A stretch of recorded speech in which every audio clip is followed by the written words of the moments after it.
Hello kitties, welcome back to my channel. ఈరోజైతే నా day ఒక బ్యూటిఫుల్ సన్రైజ్తో స్టార్ట్ అయిపోయింది. ఆ సన్రైజ్ చూస్తేనే ఒక మంచి పీస్ఫుల్ ఫీలింగ్ వస్తుంది.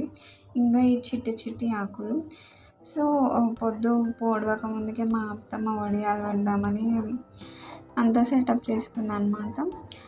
పిండి కన్సిస్టెన్సీ ఎంత జారుడుగా ఉంటే అంత ఈజీ అయిపోతుంది పని. మా ఆంటీ అయితే ఇక్కడ జిలేబీ షేప్లో వడియాలు వేస్తుంది. మనం స్ట్రైట్గా కూడా వేసుకోవచ్చు.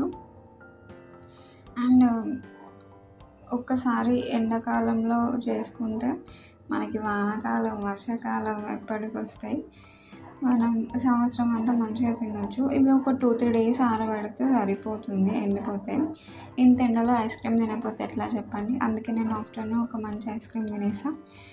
ఈవినింగ్ అయితే స్కై పెయింట్ వేసినట్టు ఒక క్యాన్వాస్ లాగా అనిపించింది. బ్యూటిఫుల్ ఉండే, ఆరెంజిష్ కలర్లో ఉండే అనమాట. మీరు వడియాలు పెట్టుకున్నారా లేదా?